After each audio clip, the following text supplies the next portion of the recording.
Hello साथियों, नमस्कार। कैसे हैं आप सब? उम्मीद करता हूं जहां होंगे स्वस्थ, व्यस्त, मस्त, जबरदस्त होंगे, अपना और अपनों का ख्याल रखते हुए तैयारी कर रहे होंगे। हजारों ख्वाहिशें ऐसी कि हर ख्वाहिश पर दम निकले, बहुत निकले मेरे अरमान फिर भी कम निकले। एक नए अरमान लिए नए पड़ाव की तरफ चलते हैं और लेते हैं अपना पहला प्रश्न। पहला प्रश्न क्या है साथियों? पहला प्रश्न आपका है, निम्नलिखित में से किस अधिनियम ने बैंकों के राष्ट्रीयकरण की शर्तें निर्धारित की थी? किस अधिनियम ने शर्तें निर्धारित की थी? तो आइए, पहला ऑप्शन है इसका, ऑप्शन ए बैंकिंग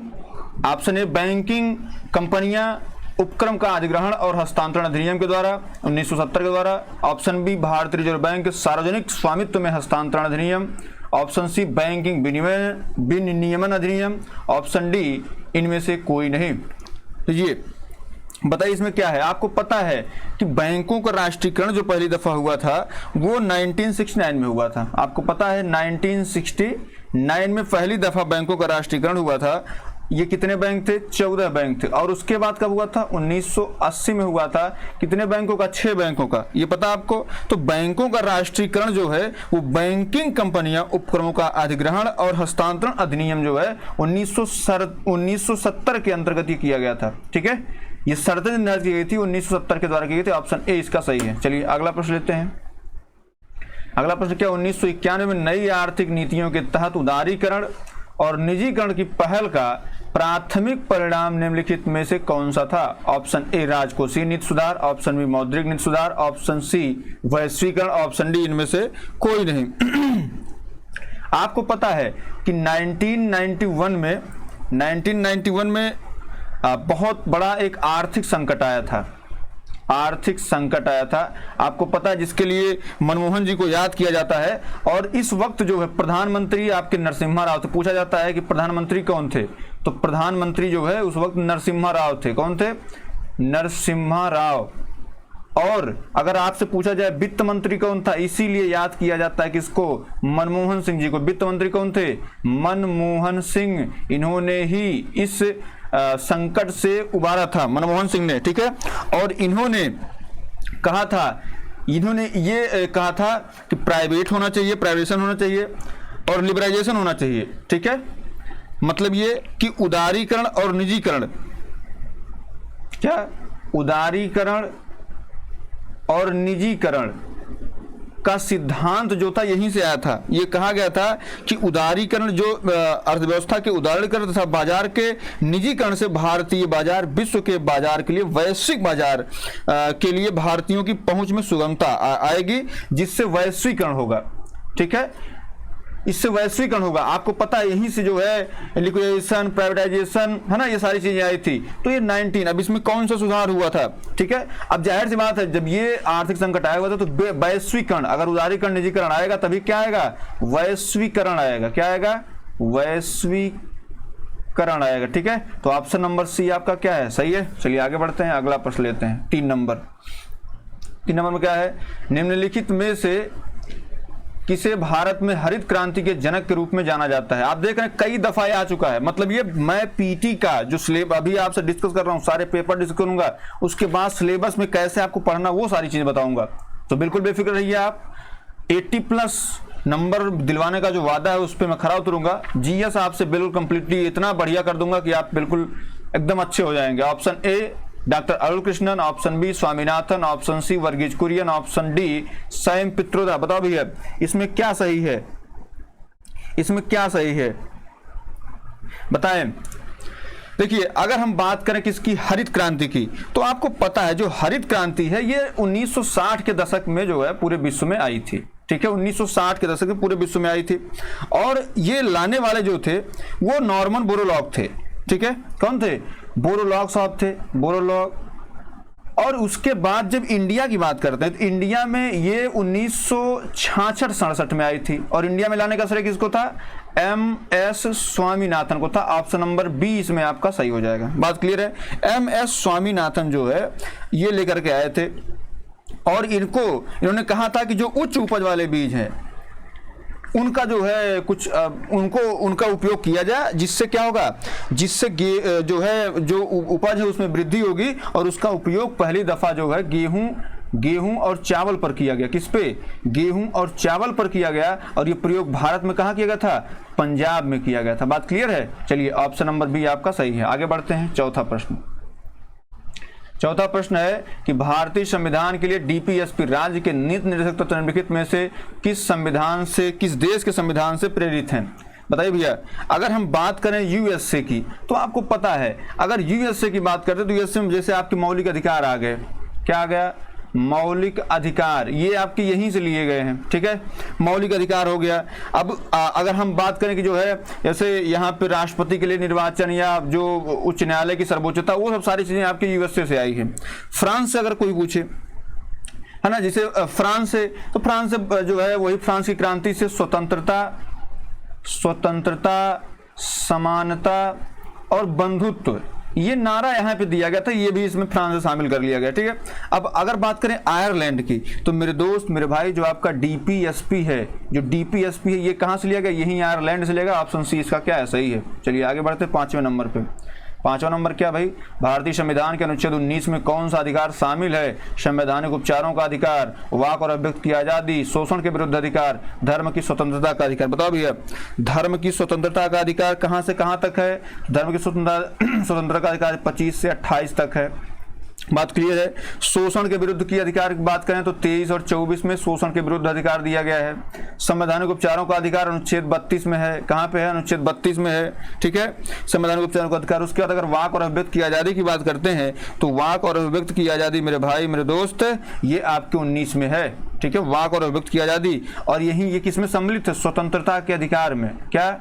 स्वतंत्रता के अधिकार। स्वतंत्रता का अधिकार कहां से कहां तक है भैया? तो आपके 19 से लेके 22 तक है। उसमें आपका वाक और अभिव्यक्ति की आजादी भी। ऑप्शन नंबर बी क्या है? सही है। चलिए आगे बढ़ते हैं। अगला क्या भैया? संसदीय प्रणाली में कार्यपालिका किसके प्रति उत्तरदायी होती है? विधानमंडल, जनता, न्यायपालिका, इनमें से कोई नहीं। बताओ भैया किसके प्रति? भारत में संसदीय प्रणाली जो अपनाई गई है, जाहिर सी बात है संसदीय प्रणाली कहां से अपनाई गई है? तो संसदीय प्रणाली ब्रिटेन से अपनाई गई है। बात आपको पता है, तो ब्रिटेन से अपनाई गई है। अब आपको ये भी पता है इसका जो कार्यपालिका का मुखिया होता है, मुखिया कौन होता है? तो मुखिया आपका प्रधानमंत्री होता है। कौन होता है? इसका मुखिया प्रधानमंत्री होता है, ठीक है। और इसमें जो है जैसे जो संसदीय शासन प्रणाली है, इसका मुख्य लक्षण ये होता है कि एक होती है कार्यपालिका, ठीक है। जैसे लक्षण जो इसका कार्यपालिका में विधायिका, जो आपकी लोकसभा है, जो लोकसभा है ये हमेशा किसके प्रति उत्तरदायी होता है? जैसे कार्यपालिका का विधायिका के प्रति उत्तरदायी होना, जो जितने भी कार्यपालिका लोकसभा के प्रति उत्तरदायी रहेंगी। और कार्यपालिका अध्यक्षीय शासन प्रणाली के तहत स्वतंत्र नहीं होती, बल्कि विधायिका के प्रति क्या होती है? उत्तरदायी होती है। किसके प्रति? विधायक। जैसे अगर हमसे कहा जाता है ना कि जो संसद के सदस्य किसके प्रति उत्तरदायी? लोकसभा के प्रति, मतलब विधायिका के प्रति उत्तरदायी होते हैं। किसके? विधायिका के प्रति उत्तरदायी होते हैं। यहाँ पे आप देख पा रहे हैं जनता गलत है, न्यायपालिका गलत है। क्या है? विधानमंडल आपका क्या? ऑप्शन नंबर ए सही है, ठीक है। तो आगे बढ़ते हैं। निम्नलिखित में कौन सी भारतीय संविधान की मुख्य विशेषता नहीं है? भैया बताइए। लिखित एवं विस्तृत संविधान, द्विस्तरीय सरकार, एकल नागरिकता, सार्वभौमिक वयस्क मताधिकार। बताओ भैया इसमें क्या होगा? इसका क्या होगा? आपको पता है जो हमारा भारतीय संविधान है, जो भारतीय संविधान है, भारतीय संविधान, इसमें जब ये बना था तो आपके 395 अनुच्छेद, अभी वर्तमान अगर बात करें 395 अनुच्छेद, 22 भाग जब बन के कंप्लीट तैयार हुआ था तो 12 अनुसूचियां बाद में जो जोड़ी गई हैं वो सारी चीजें थी। 12 अनुसूची। ये भारतीय संविधान जाहिर सी बात है लिखित और विस्तृत संविधान है, ये तो बिल्कुल सही बात है, ठीक है। एकल नागरिकता का प्रावधान है, इसीलिए अनुच्छेद जो है 10 पढ़ते हैं आप ना, जैसे आप 9 पढ़ते हैं तो अनुच्छेद 9 में क्या कहा जाता है? 9। अगर आप एक जगह की नागरिकता लेते हैं तो दूसरी जगह की नागरिकता ऑटोमेटिक क्या? समाप्त। और उसके बाद सार्वभौम मताधिकार का प्रयोग आपको मिला ही हुआ है, ठीक है। ये जैसे आप जो उसमें द्विस्तरीय है, त्रिस्तरीय है ना, सारी चीजें उसमें है।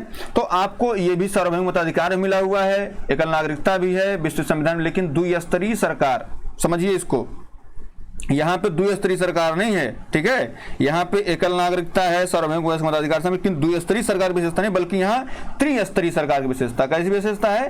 त्रिस्तरीय सरकार। 1 स्तर, 2 स्तर, 3 स्तर। मतलब क्या? एक होता है केंद्र, एक होता है राज्य, और एक होता है क्या स्थानीय स्तर पे जो हम लोग देखते हैं ग्राम प्रधान या जिला पंचायत सदस्य, ये सब सारी चीजें, जिला पंचायत अध्यक्ष। तो केंद्र हो गया, राज्य हो गया, स्थानीय, द्विस्तरीय सरकार नहीं, यहाँ पे क्या 3 स्तरीय। ऑप्शन बी क्या है गलत, यही आपका ऑप्शन बी ही क्या है राइट आंसर है। चलिए आगे बढ़ते हैं भैया 8 नंबर। एक हॉर्स पावर लगभग कितने वाट के बराबर होता है, बताओ भैया।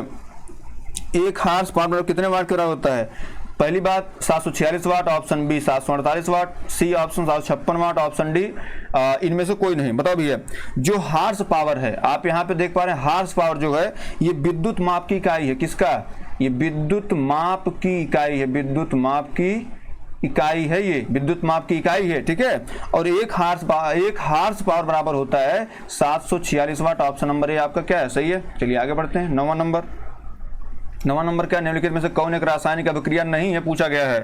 पहला ऑप्शन है कोयले का जलना, ऑप्शन बी भोजन का पचना, ऑप्शन सी कागज का जलना, ऑप्शन डी है पानी का भाप में रूपांतरण। बताओ भैया इसका क्या सही होगा। देखिए अगर रासायनिक अभिक्रिया की बात करें तो रासायनिक अभिक्रिया जैसे मान लीजिए अगर हम यहाँ पे फिटकरी जला रहे हैं, ठीक है, तो फिटकरी जो है ये बाद में हवा के माध्यम से धुआं बन के उड़ जाएगी।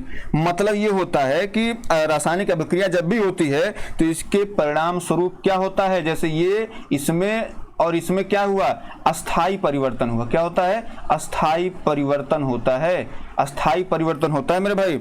सामान्य प्रक्रिया के माध्यम से पुनः अवस्था में जैसे अगर ये हो गया रासायनिक अभिक्रिया हो गई तो अस्थाई परिवर्तन हुआ, मतलब पुनः उस प्रक्रिया में पुनः जैसे अगर ये चाहे इससे जो है ये आ जाए तो नहीं आ पाएगा, ठीक है। अतः कोयले का जलना, भोजन का पचना और कागज का जलना ये सभी के सभी क्या है, ये सभी के सभी रासायनिक अभिक्रिया हैं, किंतु पानी का भाप में रूपांतरण ये रासायनिक अभिक्रिया नहीं होती है। ऑप्शन नंबर डी क्या है आपका, ऑप्शन नंबर डी आपका क्या है, सही है। चलिए आगे बढ़ते हैं भैया। बताओ भैया पायरिया में से किसका रोग है, ऑप्शन ए नाक का, मसूड़ों का, ऑप्शन बी, ऑप्शन सी हृदय का, ऑप्शन डी फेफड़े का। पायरिया है, अब जैसे कुछ लोग पायरिया है तो पांव समझ लेते हैं, तो पांव मतलब पायरिया पांव में होगा, भैया पायरिया पांव में नहीं होता है। पायरिया जो है ये एक जीवाणु संक्रमण है। क्या है, एक जीवाणु संक्रमण, ये भी आपसे पूछा जाता है, एक जीवाणु संक्रमण है, एक जीवाणु संक्रमण है जो मसूड़ों को प्रभावित करता है। किसको, मसूड़ों के ऊतकों को प्रभावित करता है, ठीक है। अब ये किससे होता है, तो ये होता है पायरिया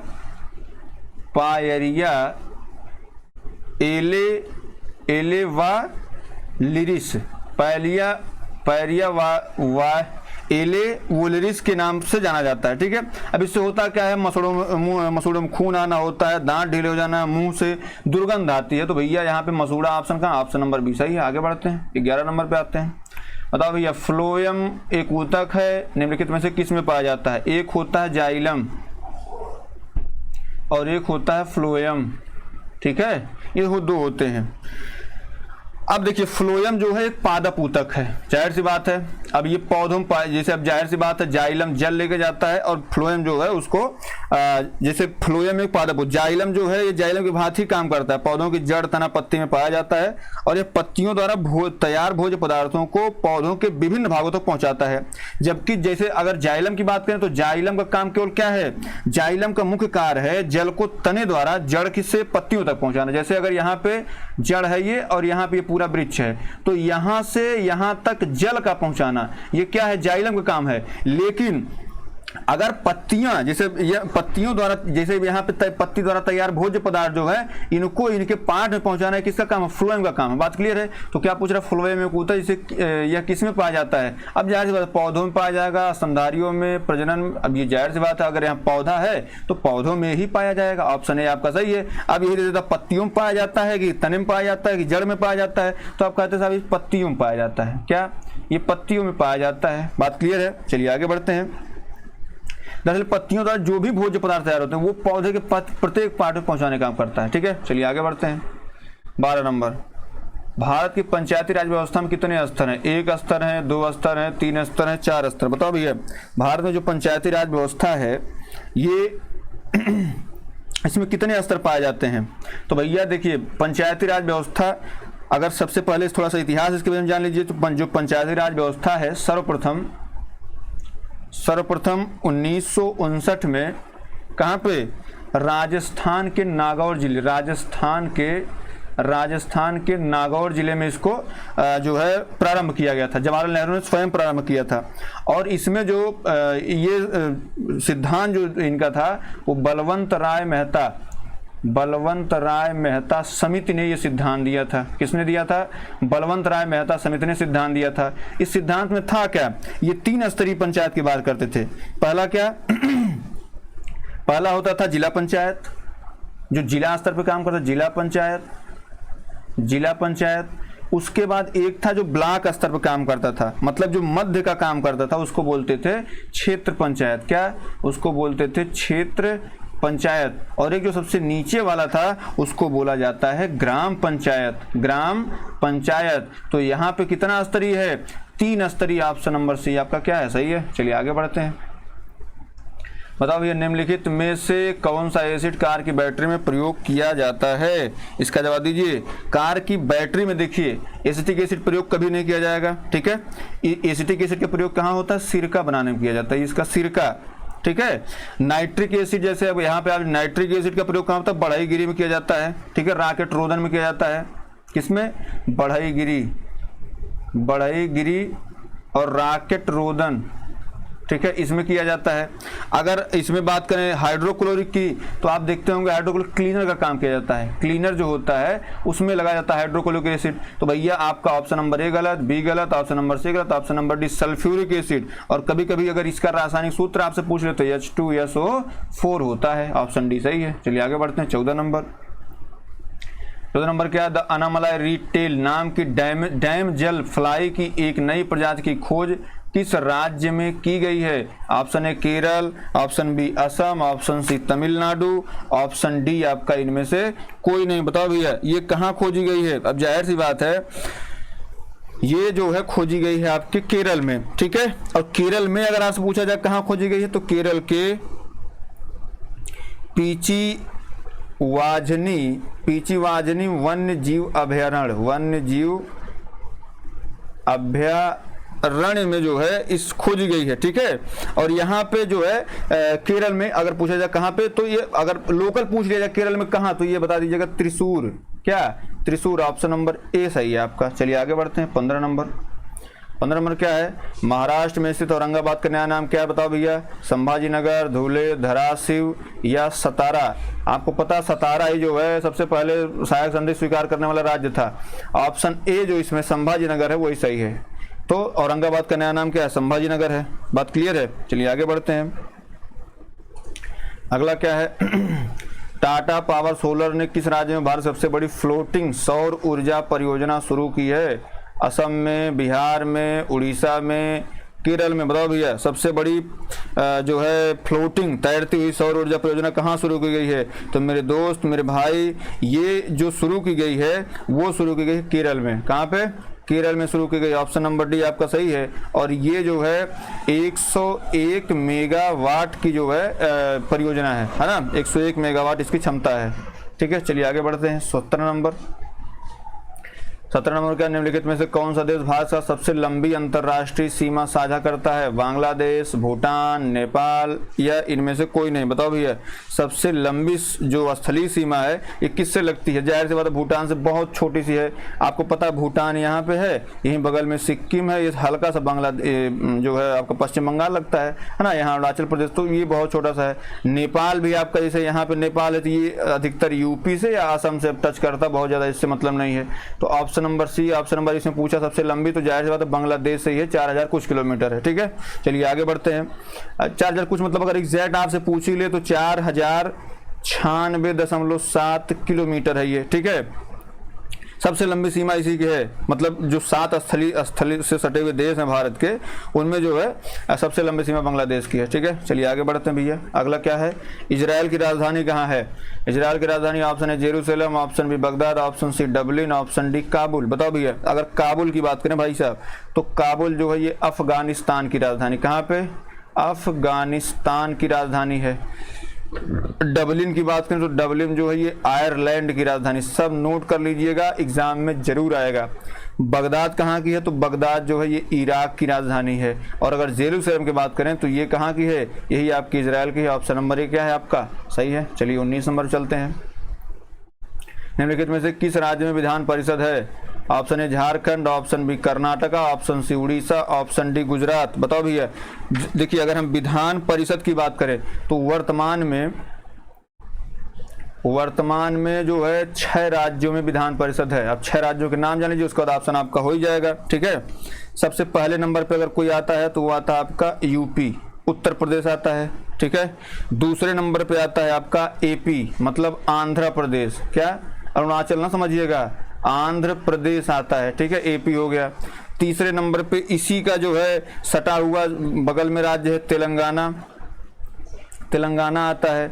ठीक है, चौथे नंबर पे आपका आता है कर्नाटक, क्या है, कर्नाटक आता है। और फिर धीरे से आप आगे बढ़ेंगे ना, 5वें नंबर पे आएगा आपका महाराष्ट्र, क्या आएगा, महाराष्ट्र आएगा। और सबका हार जो 6वां है, सबका हार अपना बिहार, मतलब भारत का हार अपना बिहार। तो ये सारी चीजें हैं। अभी आपसे पूछ ले कहाँ जो है बनने की वो संस्तुति हुई है, तो आपके असम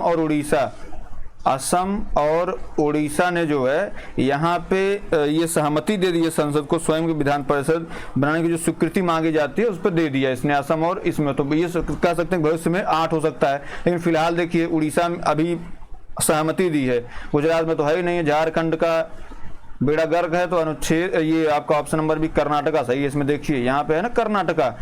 देखिए अगर उत्तर प्रदेश, अरुणाचल प्रदेश, तेलंगाना के लोग मिलकर कर्नाटक करते हैं, कहाँ करते हैं, तो महाराष्ट्र में। और महाराष्ट्र में जब नाटक करते हैं इसमें और कौन सम्मिलित, तो बिहारी सम्मिलित हो जाते हैं, ऐसे याद कर लीजिएगा। ठीक है, चलिए अगला क्या है, अगला भैया आपका भारतीय वायुसेना दिवस कब मनाया जाता है? 8 फरवरी, 8 मार्च, 8 सितंबर, 8 अक्टूबर। बताओ भैया कब मनाया जाता है आपका ये? ठीक है, तो 8 मार्च आपको पता है महिला दिवस होता है। क्या होता है? महिला दिवस होता है। इस दिन सारे लोग महिलाओं के प्रति पूरी संवेदना व्यक्त करते हैं, ना तो उसके एक दिन पहले ना तो उसके एक दिन बाद, सारी संवेदना 8 मार्च को व्यक्त होती है। तो 8 मार्च को विश्व महिला दिवस मनाया जाता है।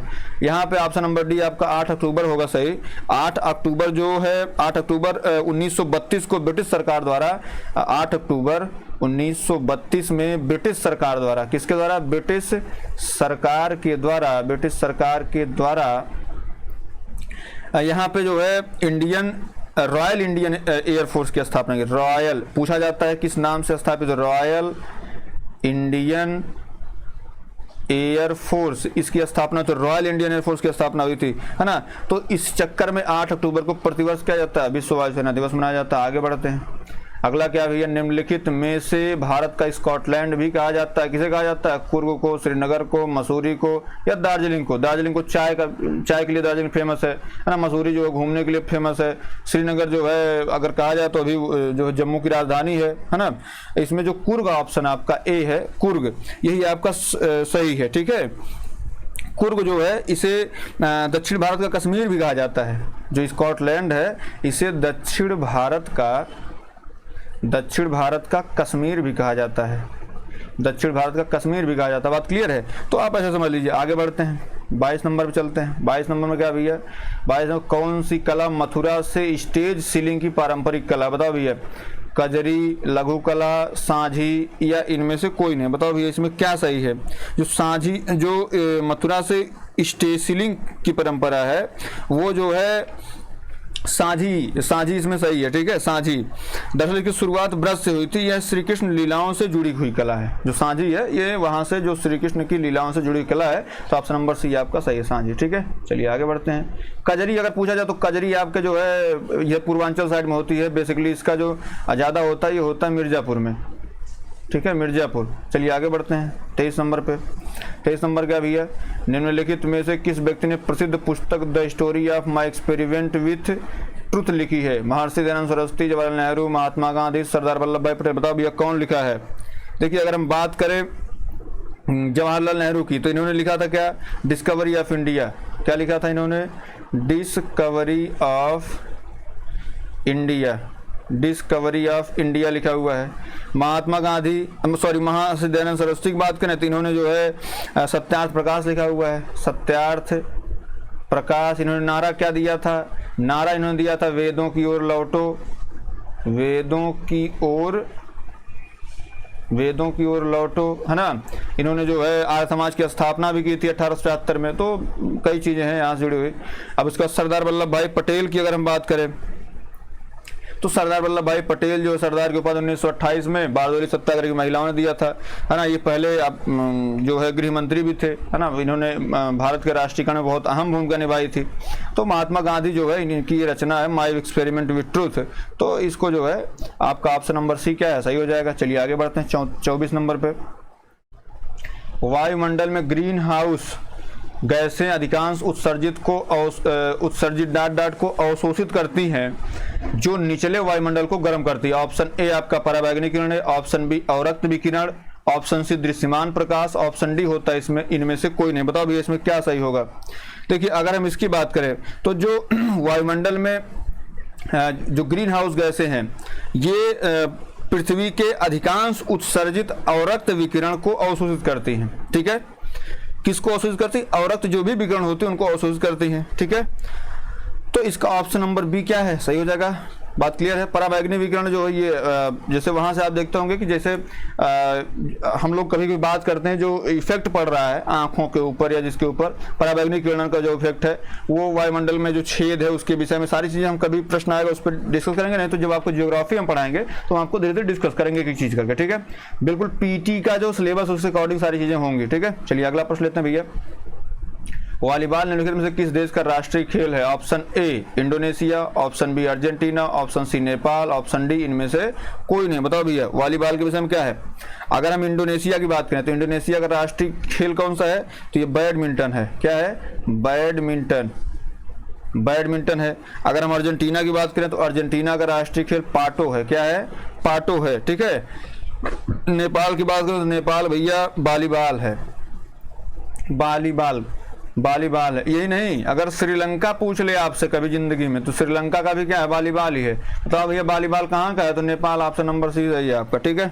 चलिए 26 नंबर बताओ भैया। गौतम बुद्ध बड़े इंपॉर्टेंट है। किसी अगर पीटी आप देने जा रहे हैं, मैं आपको 2-3 क्लास पढ़ाऊंगा गौतम बुद्ध, उसके बाहर एक प्रश्न नहीं आएगा गारंटी के साथ। गौतम बुद्ध को ज्ञान किस नदी के तट पर प्राप्त हुआ था? ऑप्शन ए गंगा नदी, ऑप्शन बी गंडक नदी, option C Punpun, option D Niranjana. बताओ भैया अगर हम गौतम बुद्ध की बात करें, किसकी बात करें?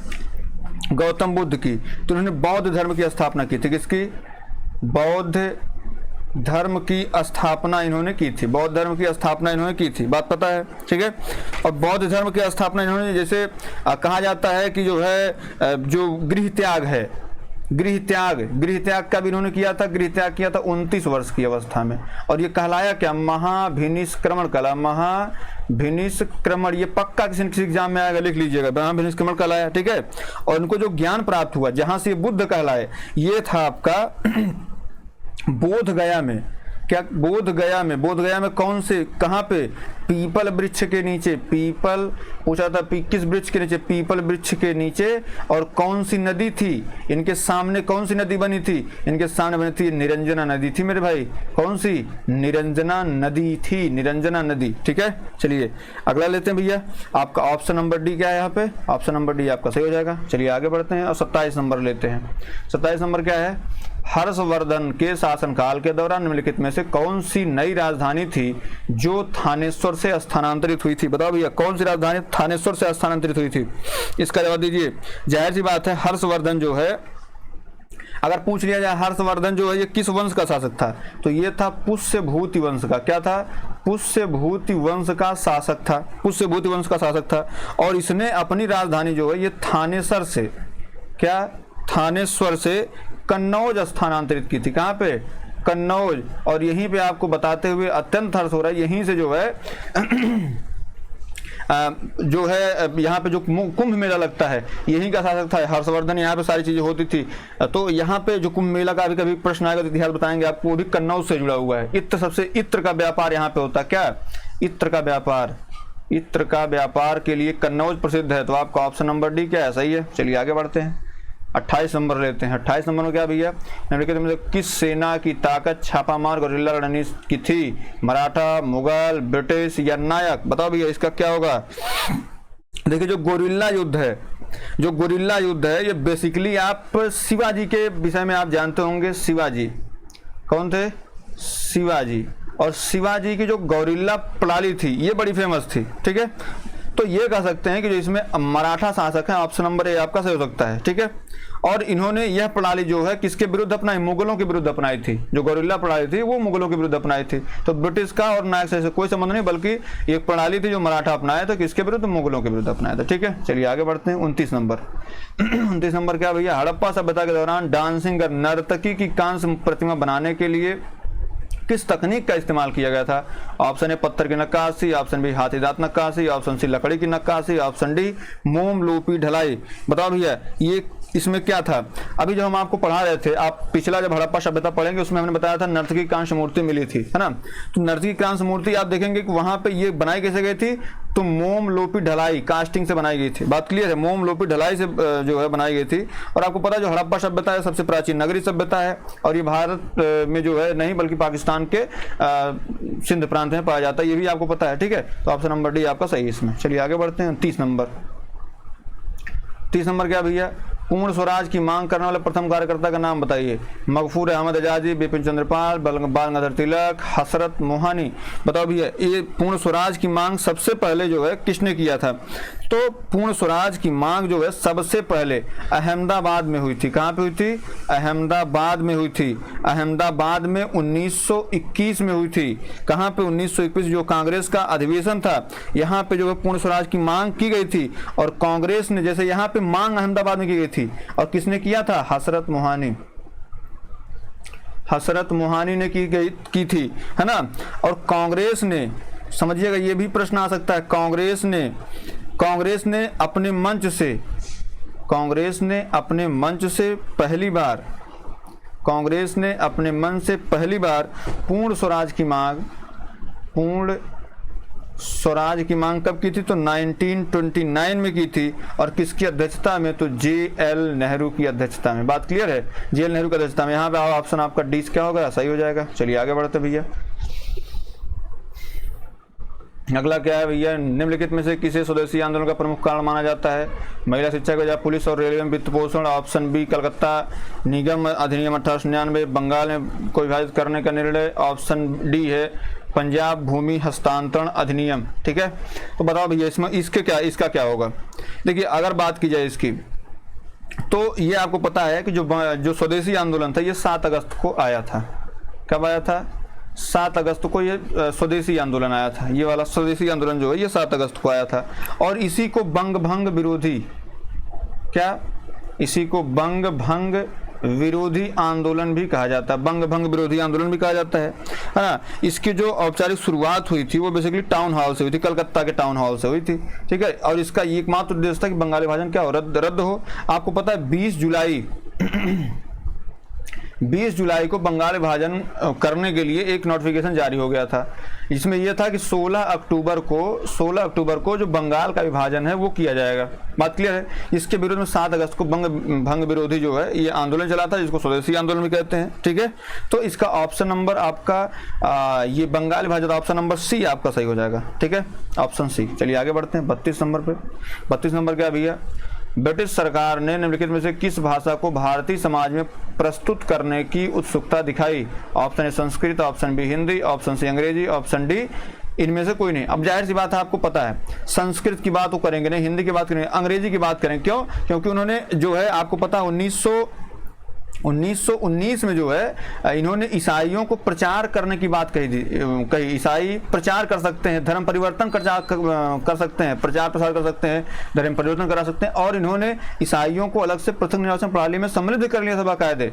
तो इसमें जो ऑप्शन सी आपका होता है ये सही हो जाता है, अंग्रेजी। ठीक है, चलिए अगला प्रश्न लेते हैं भैया। अगला प्रश्न क्या है, फॉरवर्ड ब्लॉक की स्थापना निम्नलिखित में से किसके द्वारा की गई थी? Option A Mahatma Gandhi, option B Subhash Chandra Bose, option D Sardar Vallabh Bhai Patel, option D इनमें से कोई नहीं। बताओ भैया इसमें क्या सही होगा? आपको पता है कि जो सुभाष चंद्र बोस थे, ऑप्शन नंबर बी आपको सभी को पता है, सुभाष चंद्र बोस ने किया था, है ना। सुभाष चंद्र बोस ने जो है 1939 में किया था। कब किया था? मई में, 3 मई को, शायद 3 मई 1939 को किया था। क्यों? क्योंकि अप्रैल में 29 या 28 अप्रैल को कांग्रेस से इन्होंने इस्तीफा दिया। और ये गठन किया किसका? ये गठन किए थे फॉरवर्ड ब्लॉक की। तो इसमें तो सुभाष चंद्र बोस सही हो जाता है। एक और प्रश्न आता है, क्या आता है? इंडियन नेशनल आर्मी आईएनए गठन आपको पता कैप्टन मोहन सिंह ने किया था, लेकिन जो व्यवहारिक रूप में है और मूलतः जो स्वरूपतः परिवर्तन हुआ था, अंतिम परिवर्तन, वो किसके नेतृत्व में? सुभाष चंद्र बोस के नेतृत्व में हुआ था। बात क्लियर है। और ये क्या थे, यह पूछा जाता है, जैसे आपसे पूछ लिया जाए सुभाष चंद्र बोस क्या थे? राष्ट्रवादी थे, उग्र राष्ट्रवादी थे, उदारवादी थे? तो भैया ये किसके समर्थक थे? उग्र राष्ट्रवाद के समर्थक थे। और उग्र राष्ट्रवाद जो है ये मतलब माना जाता है कि उग्र राष्ट्रवाद जो है ये किसी भी देश के लिए उतना बेहतर नहीं, लेकिन अगर हमको उस वक्त गुलाम थे तो आज़ादी चाहिए थी, तो हमें उग्र राष्ट्रवाद से ही हमारा काम चल सकता था। तो आपका ऑप्शन नंबर 20 में सही है। चलिए आगे बढ़ते हैं 34 नंबर पे। 34 नंबर क्या भैया? भारत सरकार अधिनियम 1935 के प्रावधानों में ब्रिटिश सरकार के अंतिम अधिकार का वो एक उदाहरण कौन सा था? ऑप्शन ए प्रांतीय सरकारों पर गवर्नर के लिए विशेष शक्तियां। ऑप्शन ए प्रांतीय स्तर पर द्वैध शासन का उन्मूलन। ऑप्शन सी संघीय बैंक की स्थापना। ऑप्शन डी शक्ति का विभाजन। ठीक है, अब जाहिर सी बात है शक्तियों का विभाजन भी हुआ था, है ना। इसमें कह रहा है कि अंतिम अधिकार के रूप में। तो मेरे दोस्त, मेरे भाई, संघीय बैंक की भी स्थापना हुई थी, प्रांतीय स्तर पर द्वैध शासन का उन्मूलन ये नहीं किया गया था। आपको पता है कि प्रांतीय स्तर पर जैसे ये था कि प्रांत स्तर से जो है जैसे प्रांतीय सरकारों पर गवर्नर के लिए विशेष शक्तियों का प्रावधान 1935 के जो अधिनियम थे एक प्रमुख विशेषता है। ध्यातव्य है कि अधिनियम के द्वारा अखिल भारतीय संघ का प्रधान, जैसे अब आपको पता है 1935 में जैसे बम्बई से सिंध और भारत से बर्मा जो आज का म्यांमार, ये भी अलग कर दिया गया था, पृथक कर दिया गया था। अखिल भारतीय संघ की स्थापना हो गई थी, ठीक है। और केंद्र में द्वैध शासन की स्थापना कर दी गई थी। तो ये सारे के सारे, ये भी गलत, ये भी गलत, सारे गलत हैं। ऑप्शन नंबर ए आपका क्या सही है? चलिए आगे बढ़ते हैं भैया। 35 नंबर, खिलाफत आंदोलन को मुद्दों को उठाने के महात्मा गांधी के निर्णय के पीछे मुख्य कारण क्या था? ऑप्शन ए हिंदुओं तथा मुसलमानों के बीच अधिक एकता लाने के लिए। ऑप्शन बी ईसाइयों तथा और मुसलमानों के बीच में अधिक एकता लाने के लिए, ठीक है। हिंदुओं और ईसाइयों के बीच अधिक एकता लाने के लिए। ऑप्शन डी है इनमें से कोई नहीं। बताओ भैया किसके बीच एकता लाने के लिए जो है महात्मा गांधी एकदम तत्पर थे? खिलाफत आंदोलन, आपको पता है जब खिलाफत आंदोलन शुरू हुआ था तो बेसिकली हिंदू और मुसलमानों के बीच का विवाद था ये, ठीक है। हिंदू और मुसलमानों के बीच का विवाद था। और जो खिलाफत आंदोलन, जैसे इसमें अंग्रेजों द्वारा जैसे जब खिलाफत आंदोलन शुरू किया गया था तो बेसिकली ये शुरू किया गया था मौलाना आजाद मोहम्मद अली और शौकत अली के द्वारा। और इसमें जो है इनको खलीफा को उपाधि दी गई थी अंग्रेजों के द्वारा, समझ रहे हैं। मतलब ये मुसलमानों का मन बढ़ जाए, इनको खलीफा तक क्यों उपाधि दी गई? खलीफा मतलब सबसे सर्वोच्च आदमी। तो भारत के ये दो लोग सबसे सर्वोच्च मुसलमानों को नेता हुआ करते थे। तो बेसिकली गांधी जी जो है खिलाफत मुद्दों को उठाने के लिए क्या निर्णय लिया? तो इन्होंने जो है हिंदू और मुसलमानों के बीच एकता लाने का प्रयास किया था, जो कि बाद में एकता आई भी, ठीक है। 1920 के आसपास ये आंदोलन शुरू हुआ था, ठीक है। चलिए ऑप्शन नंबर ए इसका सही है। आगे बढ़ते हैं 36 नंबर। भारत में निम्नलिखित में से किस संस्थान पर दिन और रात के तापमान में व्यापक अंतर पाया जा सकता है?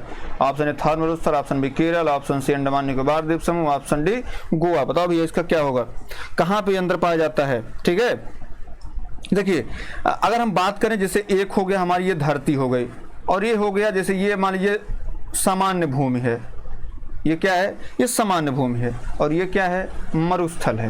क्या है? ये मरुस्थल है। तो जाहिर सी बात है जो सामान्य धरातल के विपरीत रेत में अधिक सूर्य, जैसे अब यहाँ पे एक सूर्य अगर चमक रहा है, जैसे ये सूर्य चमक रहा है, तो जाहिर सी बात है ये नॉर्मल रहता है। लेकिन इसमें जो तापमान ग्रहण करने का पावर है, तापमान ग्रहण करने के लिए, तो जाहिर सी बात है मरुस्थल तापमान ज्यादा ग्रहण करेगा, ठीक है।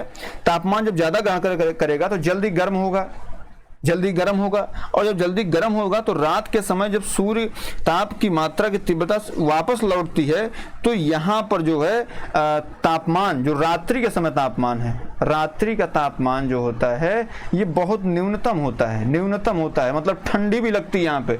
तो भैया यहाँ पे ऑप्शन क्या? थार का मरुस्थल ऑप्शन है सही है, ठीक है। आगे बढ़ते हैं। विश्व को कितने प्रमुख काल क्षेत्रों टाइम जोन में विभाजित किया गया? बताओ भैया 12, 30, 24, डी इनमें से कोई नहीं। बताओ भैया इसमें क्या होगा, कितने प्रमुख टाइम जोन में बांटा गया है? तो भैया इसमें 24 समय जोन पूरे विश्व को बांटा गया है। लोग कह रहे हैं भारत में एक ही समय जोन अभी चल रहा है। लोग कह रहे हैं कि यहाँ जो गौर माता, ये जो गुजरात है और यहाँ का किबिथु, इनके बीच में जो अंतर है 2 घंटे का, इसके लिए यहाँ पर कोई एक रेखा बनाई जानी चाहिए जिससे दोनों में अंतर क्या मेंटेन हो जाए। तो भारत में भी 2 समय जोन की मांग हो रही है। इसका ऑप्शन क्या है? ऑप्शन नंबर सी सही है। चलिए आगे बढ़ते हैं। 38 नंबर, 38 नंबर का निम्नलिखित में से कौन जनसंख्या परिवर्तन का घटक नहीं है? प्रवसन, मृत्यु, जन्म या रुग्णता। बताओ भैया, जो जनसंख्या परिवर्तन घटक नहीं है वो बताना है आपको। भैया प्रवसन जो होता है, प्रवसन इन माइग्रेशन, तो माइग्रेशन जाएगा तो जनसंख्या इधर से उधर जाएगी ही। मृत्यु का कोई बहुत इधर इफेक्ट पड़ने वाला नहीं है।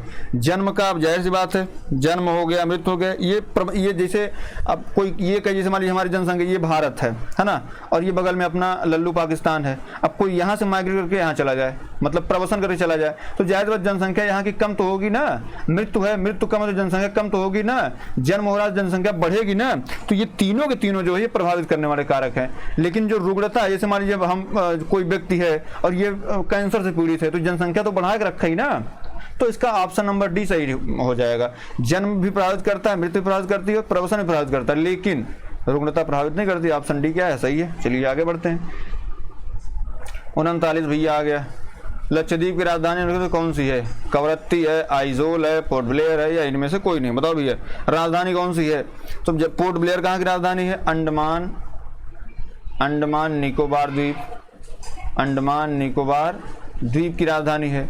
अगर पूछे आइजोल कहाँ की है, तो आइजोल मिजोरम की राजधानी है। कहाँ की है? मिजोरम की राजधानी है। तो कवरत्ती कहाँ की भैया बची? तो कवरत्ती लक्षद्वीप की राजधानी। बात क्लियर है? कवरत्ती कहाँ की है? लक्षद्वीप की है ना। लक्षद्वीप जो है आपको पता ही है, यहाँ पे जो है करीब 29 द्वीप स्थित हैं, 36 द्वीप स्थित कहीं लिखे होते हैं। तो आपका ऑप्शन नंबर क्या है? सही है। चलिए आगे बढ़ते हैं। 40 नंबर पे आते हैं। स्थिरता के साथ विकास के उद्देश्य निम्नलिखित में कौन सी पंचवर्षीय योजना शुरू की गई थी? चौथी पंचवर्षीय योजना, तीसरी, पांचवी या छठवीं पंचवर्षीय योजना? बताओ भैया। आपको पता है जो भारत में आर्थिक नियोजन है, क्या आर्थिक नियोजन, आर्थिक नियोजन जो है ये 1950 के दशक में जो है प्रधानमंत्री जवाहरलाल नेहरू और एम विश्वेश्वरैया ने जो है ये तय किया था। तो जो चौथी पंचवर्षीय योजना, इसको विश्वेश्वरैया भी कहते हैं, विश्वेश्वरैया ने जो है इसको वो किया था। इनकी स्थिरता के साथ साथ योजना जो है आगे लाने की बात कही गई थी, और ये इसमें जो है एलन मात्रे और अशोक रुद्र मॉडल पर ये योजना आधारित थी। और इसी की चौथी पंचवर्षीय योजना को क्या कहा जाता है? इसी पंचवर्षीय योजना को मेरे दोस्त मेरे भाई गाडगिल परियोजना भी कहते हैं। क्या कहते हैं? गाडगिल योजना, गाडगिल योजना नाम भी दिया जाता है। बात क्लियर है? और जो यहाँ इसी में जो परिवार नियोजन लागू किया गया था। तो ऑप्शन नंबर ए आपका क्या है? ऑप्शन नंबर ए क्या है आपका? सही है। ठीक है, चलिए आगे बढ़ते हैं। किस जंगल को पृथ्वी का फेफड़ा कहा जाता है? टैगा वन, टुंड्रा वन, अमेजन वर्षा या ऑप्शन डी इनमें से कोई नहीं? बताओ भैया किसको कहा जाता है, क्यों कहा जाता है? जैसे पृथ्वी का फेफड़ा, ठीक है, पृथ्वी का फेफड़ा क्यों कहते हैं? क्योंकि जैसे विस्तार और सघनता के कारण, क्या विस्तार प्लस सघनता, ये सर्वाधिक विस्तार और सघनता है किसमें? तो सर्वाधिक विकास और सघनता जो है ये अमेजन वर्षा वन में है। कहाँ पे है? अमेजन वर्षा वन। अमेजन वर्षा वन को पृथ्वी का फेफड़ा कहा जाता है। और ये कहाँ जैसे ये पाया जाता है ना। अब आपसे पूछ ले कहाँ अधिकतर इसका विस्तार है, तो इसका विस्तार जो है ये सर्वाधिक ब्राजील में है। कहाँ पे है? ब्राजील में है। और जो अमेजन वर्षा वन है ये किस प्रकार का वन है? तो ये उष्णकटिबंधीय है। क्या है? उष्णकटिबंधीय वर्षा वन है। उष्णकटिबंधीय वर्षा वन। बात क्लियर है? इसका ऑप्शन नंबर सी क्या होगा? सही हो जाएगा। चलिए आज की क्लास के लिए इतना ही प्रश्न रहेगा मेरे भाई मेरे दोस्त। उम्मीद करता हूँ आप सभी को क्लास पसंद आई होगी। दीजिए इजाजत। नमस्कार, जय हिंद, जय भारत।